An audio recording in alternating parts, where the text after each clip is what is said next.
I'm very late, but we're going to talk about everything I read in May.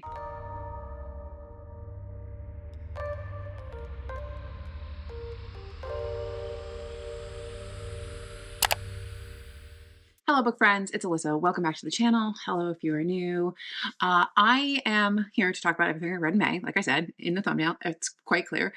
Pardon the disheveledness of my home, but I don't care right now, okay? I'm on day 3 of 5 days off. I have finally finished drafting this week's newsletter. If you're not subscribed to the newsletter, please, there's a link in the description box below if you're interested.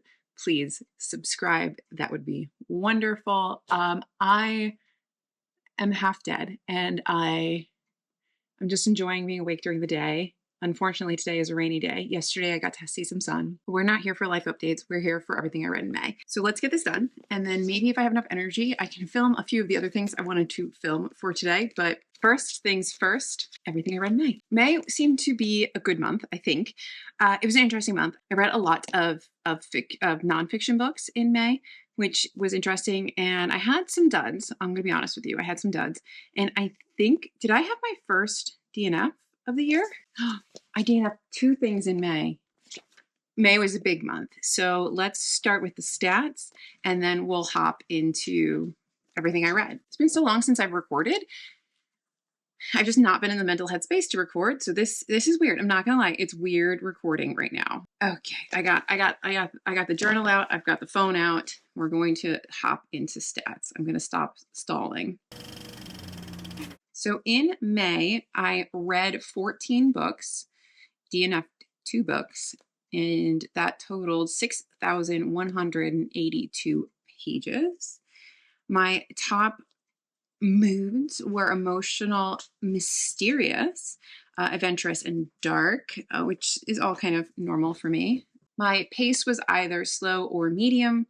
My page counts were predominantly between 300 and 500 pages. And then I had a couple things under and a couple things over. I did read quite a bit of nonfiction this month. It's still about an 80-20 split. But this time it's 21% nonfiction, 79% fiction. And my genres, it's nice tight genres this month. It's literary, horror, historical, and fantasy all tied. And then contemporary, and then it trickles down from there. And my average rating for the month, it was not a bad month, was a 3.75. That doesn't include or reflect my annoyance with the 2 books I DNF'd. But, you know, I don't rate books I DNF. Those are the stats. Those are the numbers. I don't know how to record a video anymore.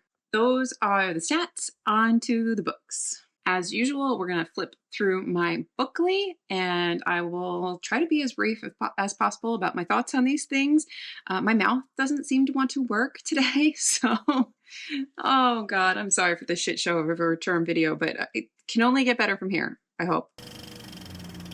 Anyway, so we'll start here right at the top with Stephen Erickson's Gardens of the Moon. This is the first book in the Malazan Book of the Fallen. Really enjoyed this. I was shocked by how much I enjoyed this. Is it like my favorite fantasy book ever? Am I dying to keep going with the series? No, but I'm shocked by how much I enjoyed it because all I've ever heard is how confusing and difficult this series is or these books are. And I do understand that critique and I agree with it. It does take a lot of work to get into the book. I used a lot of resources to make sure I was understanding everything because there's just so much coming at you with names and world building and places and politics and all this stuff. But once you kind of get a grasp on where you are, it's fun. And the ending is a really good time. And I'm excited to start book 2, but I'm also kind of hesitant because these are not like contiguous stories. They don't follow one right after another. You get like all new characters every time. You get like an all new story in the history of the Malazan. And I'm nervous that I'm going to have to do all that work again. And I don't really want to do that over and over again. I'm okay doing it in like the beginning of a series that I ultimately enjoy so that I understand it and I can go forward and just really enjoy the experience, but I can't do it with every book in a series. And I think there's like 10 of them. So I don't know. I've been told that if I like book 2, I will like the rest of the series. So I guess time will tell when I get to book 2, but that's not going to happen in June. So stay tuned. Geek Love by Catherine Dunn. Absolutely adored this book. This book is for all the freaks out there, all the people that feel like they are outsiders, for everybody who feels just a little bit weird, a little bit different, disconnected from the normies in this world. I loved this book. I get why this is a cult classic. This was so much fun. I mean, the first 2 chapters are absolutely bonkers. When our narrator is like stripping on this stage and people are ripping her clothes off, I mean, you got to read it for me to understand how wild and just infectious this scene is. That set the tone for the rest of this book. It is so bizarre. It follows a bunch of circus freaks, but it's this family, and the mom and the dad are part of this circus show, and they decide to make their own circus freaks. So they the mom takes all these drugs and does all these things, and she births all these strange babies, and one has fins, and there's the Siamese twins, and then somebody has telekinesis, and somebody else is a little albino hunchback, and it's just so interesting, this family and their dynamics and the cult that brews out of it. And read this. It's so bizarre and so wonderful. I absolutely adored this book. It's a fantastic book. Talking at Night by Claire Daverley was fine. I think that this was getting a lot of billing as being for people who really liked Normal People by Sally Rooney. And I can see the comparisons, but I think it's lacking a lot of the things that make Sally Rooney's books, particularly Normal People, such a favorite of many people's. There's just, it doesn't have the same talent, in my humble opinion, as a Sally Rooney stan, as Sally Rooney's books do. It's like you're taking this formula of a Sally Rooney book and trying to plug your characters into it, and it just doesn't work. And some of it's an intangible thing, and others is that it's just, you don't get enough development for these people, and it doesn't, the conflict between your romantic partners isn't enough. I don't know. It was fine. It's mid. It's a mid story. I think if you were going on a plane ride and you needed a book, this would be fine. It's Not Hysteria is an audiobook that was sent to me by the publisher, and I love this. When they asked me what books I wanted or what ALCs I wanted, I picked this because I'm getting older and my body is changing, but also I just feel like there's such a lack of information about your own body as a woman, whether it's just because science hasn't focused on our bodies as much as they focus on male bodies in terms of understanding them, or also just we don't talk about things because women just don't talk about these things. There's just so many gaps and holes and lack of understanding that I just felt compelled to fill those holes. And somewhere there's a really bad innuendo and all this, so please, somebody don't make it. But I love this. I thought it was incredibly informative. It's written by a doctor, Dr. Karen Tang, and it's phenomenal. I think every woman should have this. Every woman should have this on their bookshelf for when they want to understand what may be going on in their bodies, what to talk to their doctors about if you have concerns. There's a whole chapter on how to talk to your doctor, which I thought was phenomenal. I really love this. I highly recommend. Anyway, I also read The Story of Medicine Through the History of Transplant Surgery. It's called Spare Parts by Paul Craddock. I loved this. I think that it's a really good introduction to the history of medicine, particularly through the lens of surgery and transplant surgery in particular. Transplant surgery goes way back, further back than you think it does, and starts with things like skin transplants. There's elements of not rhinoplasty, but things you can do with facial surgeries that are incredibly old. There's just such an incredible history. I just love medical history, I think, is what I'm trying to articulate in this really I'm befuddled sort of way. I love medical history, and I actually looked at trying to get a degree in I looked this up the other day because I was talking to somebody about how I kind of just want to go back into academia, and I was looking at how to become a medical historian, what degrees do you get, and they're all at fancy schools like Harvard and Yale and Johns Hopkins and all this stuff, and I'm not smart enough for that, but I love medical history. I find it fascinating. It's one of the things that I'm my dorky passions. And if you have that too, I think this is a really good overview of transplant surgery and medicine in general in a lot of ways. I would pick it up if that's something you're interested in. That might be a very niche specialty, but anyway. The Familiar by Lee Bardugo. I have a full review of this on the channel, but I feel like this is a really lovely historical fairy tale. I thoroughly enjoyed myself. I think the romance is just lovely. I think the magical elements are interesting. I loved the historical like time period and context in which it's set. I enjoyed myself. It's not earth-shattering. It's not the best book ever written, but I just had a good time. I would recommend. I would not recommend this one though. I did not like Icebreaker by Hannah Grace. We read this, a couple of us at work, a couple of the guys and I at work read this because one of the guys at work actually does read romance novels because he likes the story. I just think it's so sweet. Anyway, so we decided to all read a book together, sort of like as on a lark, and we couldn't think of what to pick, and I just randomly picked Icebreaker because it's kind of a bigger romance. It's a popular romance, and I really loathe this. I don't think that I can read anymore about like 20-year-old people late in college falling in love and then getting knocked up and having babies. I can't read. I can't do it anymore. It's not romantic to me. I hate pregnancy plots. I hated this main character having to spend her entire life training to go to the Olympics, finally getting a spot on this team and then getting pregnant, and this without ever showing us her being mad about anything, just being happy and like being like, it's okay. I'll start training again after the baby. Woman, it's okay to be mad. It's okay to be mad. It's also okay to be like happy that you're having a baby and love the person you're having a baby with. Those are both fine. But like you would be frustrated. You would be upset. It's not logical. I hate it so much. This was awful. Terrible book. It wasn't even well written. I hated it so much. So bad. I also really didn't like this next book. This is the first DNF of the year. The Unfortunate Side Effects of Heartbreak and Magic. I was actually really excited for this. It sounded like a super cute, cozy fantasy romance, and it was really just boring. I didn't really understand how the magic worked in this, and the whole story was weird and maybe a little too evangelical for me. Like it just felt a little churchy in a way. I don't know. And it wasn't for me. The best part about it was that there were recipes in between each chapter, which I really did enjoy. So I just DNF'd it because the time is short. And I'm glad I did because I also read American Rapture, which is the next book that's going to be out. This is CJ Leeds' sophomore novel, and it comes out in October. I kind of want to do a full review for this on the channel and maybe release it closer to October, but I really loved this. American Rapture by CJ Leeds.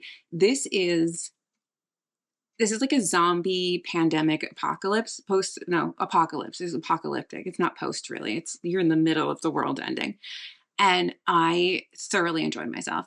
Our main character, I believe her name is Sophie. She is raised in this like incredibly religious Catholic household in Wisconsin, and she is so isolated from the secular world. And then this pandemic comes, this pandemic that everyone in the church has been denying because Jesus will protect you from viruses.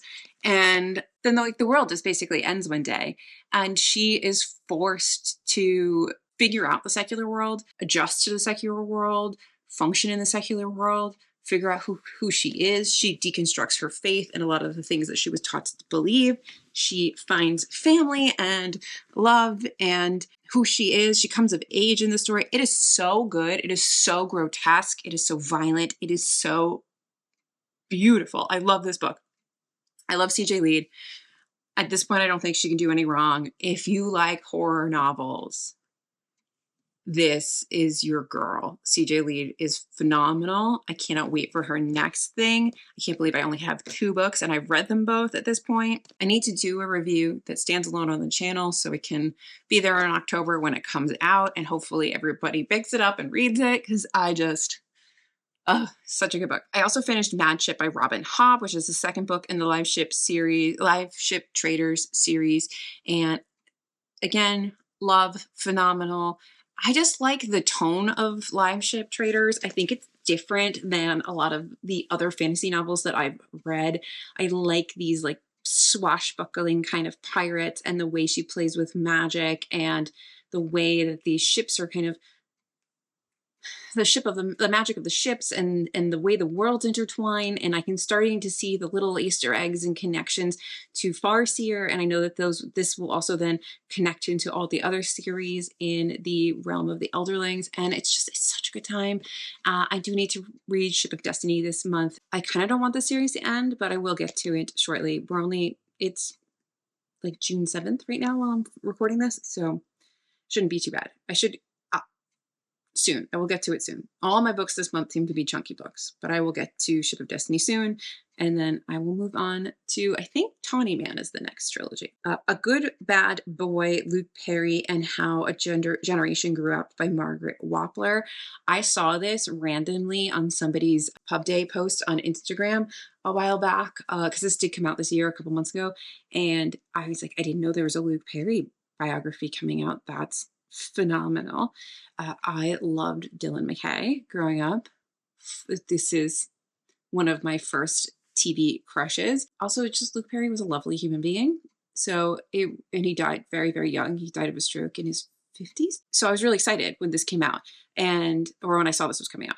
And I finally got my audiobook hold from my library. And I have to say, the parts on Luke Perry themselves are phenomenal, but I didn't really like this book overall because Luke Perry was a very private person, and I appreciate what the author was attempting to do. So in attempting to respect his privacy, she shared pieces of herself as well. So you kind of alternated between things about Luke Perry and things about our author and about her life growing up watching 90210. And I didn't really care. Like, I don't really know who this person is, so therefore I don't care about your life. And there wasn't even particularly compelling stuff. So I just kind of wish all of that wasn't in there and somehow we got more Luke Perry. But I get why she did it, because she talks about it at the end. I mean, I just don't think it worked overall. But not the worst book I've ever read, or not the worst sort of memoir-y book, but like biography, but not the best. It could have been better. A Perilous Undertaking by Deanna Raybourn is the second in the Veronica Speedwell series. And I just love this. I was sort of feeling in the middle of the month with my reading, so I picked this up. Deanna Raybourn's books are so refreshing, and this series is super refreshing. And it picked me up and made me feel better. It's just a lovely little romance. A lovely little mystery. It's very slow burn. You got to get through many books in the series. And it's so good. I love it. I love a period mystery romance. Beautiful. Love it. My next DNF was Lore of the Wiles by Annalee Sabrana. Probably said that wrong. I read the first 50 pages and I decided that I just wasn't into it and it wasn't grabbing me. I think this is supposed to be an adult book, but it was reading very young for me. I don't want to call it a YA book, but like, I guess it starts feeling a very YA book. And I don't know. It's unfortunate because I did pre-order this. So it was something I was very excited to read for the year. So to feel so meh about it was a bit of a disappointment. Maybe I'll go back to it. Unlike the other book I DNF'd, this one I might go back to. Maybe I just wasn't in the right headspace for it. But I wonder if anybody else has read Lore of the Wilds, if they could tell me how they feel about it. And maybe I had the right vibe in the beginning, or maybe I'm misjudging it. I can't tell. This is how I end up reading things instead of DNFing them, is because I feel like maybe I'm just wrong. Anyway, so if you've read this, tell me if I was wrong to DNF it. I read Mary finally, An Awakening of Terror by Nat Cassidy. I love this book so freaking much. This is basically about a woman going through menopause who's possessed. Mary is struggling with a lot of different things. Her body is changing. When she looks in mirrors, her face like melts. And when she looks at women over a certain age, they start to do the same thing. Just weird stuff is happening with Mary. And every time she goes to the doctor dismisses her and just tells her she needs to sleep and like drink more water and relax. And everything that happens to women in reality. And she ends up going back to her hometown because she loses her job and she has to leave New York City. And she lives with this family member, this really crotchety, I think she's an aunt, this really crotchety, yeah, her aunt, this really crotchety old woman. She's kind of funny, but you also hate her. And she's in this very strange town. And so many strange things happen. And it just turns out that there's fishy stuff happening in this town, and it involves murder. This was a delight. This is such a great horror book. Again, it is gory, it is bloody, it is so good. But I loved everything that Nat Cassidy is saying about menopause and the value of women as they age and the way society treats us. And the only thing I disliked about this is that this is not written by a woman, because I can only imagine the way that the rage would be portrayed if it had been written by a woman. And I love it. Please read it. If you like horror novels, please read Mary. Such a good book. I also read Euphoria by Lily King. This is the second Lily King I've read, and I really enjoyed this. I think I liked Writers and Lovers more, but I really liked Euphoria. Euphoria just follows a woman. I need to find it in my book to get names, but it follows a woman she's a anthropologist. She studies they're like Aboriginal groups, like cultures, and she is very famous because she wrote some book that became very popular, and she's married to this man who's also an anthropologist named Fern. And Fern is not famous, and he is a very strange man, and he's actually a very dangerous man. And for a while they had been living with this group of people who were very warlike, and they had cannibalism, and they had this very and I use savage in the brutal, warring, they were not like a peaceful group of people. This was a tough group of people. Living in this group was very tough, and surviving in this group was a very tough experience. And they lived with these people for a while, and then we meet them at the beginning of the book. And Fern has this thing that he wants to take from this group that they used to live amongst. And it's a very dangerous thing to take because these people are very dangerous. They react to everything very strongly with lots of violence and aggression and all of that. That's the culture of this group of people. So Fern is this anthropologist who wants to take from these cultures. And our main character, Nell, wants to observe and sort of give to these cultures in a way. And so they're very polar opposite anthropologists. Anyway, they have this very interesting, tumultuous relationship. But one day they are introduced to this other anthropologist, this British man, and that creates this love triangle amongst them. And it is a very sad story. It's a very hard book to read at times because it's very hard to read from that colonial perspective and continue to have any sort of sympathy for your characters, knowing the way that these three people, their impact on these cultures and how negative they are. But I think King does a really good job at showing how these groups are affected by white Western colonial settlers, and it's very respectful, while also allowing you to have some empathy for at least Nell and what she was trying to do. I mean, she really was attempting to understand different peoples, whereas somebody like Fern was more like the embodiment of Western colonialism, of taking for your own gain. And it's a very sad story. I cried, and I really love Lily King. I need to read more Lily King. I don't know if I did the best job describing this, but if you like Lily King, read it. It's very good. If you like a sad story, it actually follows a real woman who, I will find her name and put it up on the screen, but it follows a real anthropologist, and it's very inspired by real events. And I think it's beautifully written. I think King writes beautifully. I absolutely adore her. I have her collection of short stories. The name is escaping me, and I can't wait to read that. I think that's the only other Lily King I own, but I'm very excited to read her whole back catalog because I love Lily King. Finally, I read The Mystery of Time, which has its own review on the channel, so I'm not going to go into it too much. But this is like a time traveling mystery romance romantic comedy climate change novel. If that feels like it's doing a lot, it's because it is. I don't I didn't hate this. I don't quite understand why it's so loved, but it might just be because it is a very commercial book. You can watch my whole review and we can talk about how if you want to know more about how I feel about it. But it was all right. It's fine, I guess. I just think it was doing too much. There were a lot of things that were brought up and very like surface level discussed in terms of being an immigrant or the immigrant experience or climate change or prejudice or like so many things. There's so many things, colorisms in there too, passing.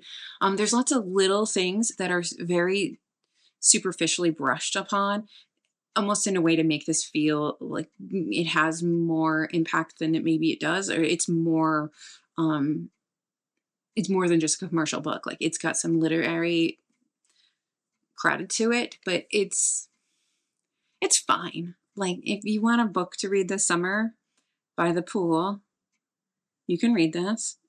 You'll have a good time. It's fine. Nothing wrong with it.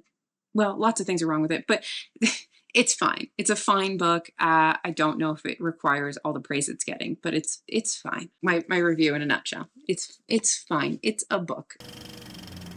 So that's everything I read in May. I don't really know how I'm going to edit this. It feels like that was quite a ramble. I can't believe this is over 30 minutes of footage. But anyway, if you've read any of these, I'd love to know your thoughts as usual. I would also love to know what you read this month that you really enjoyed. Let me know something that you really enjoyed in the comments. Otherwise, I'm going to maybe take a nap. Thank you guys so much for watching. Like and subscribe, and I'll see you in my next video, whatever it may be, because it's my channel and I can do whatever I want. Bye. So just sit with me, talking to the night until the morning, building chemistry. I don't think I ever wanna go come closer next to me. Trying to find another way to say this, but I think we were meant to be.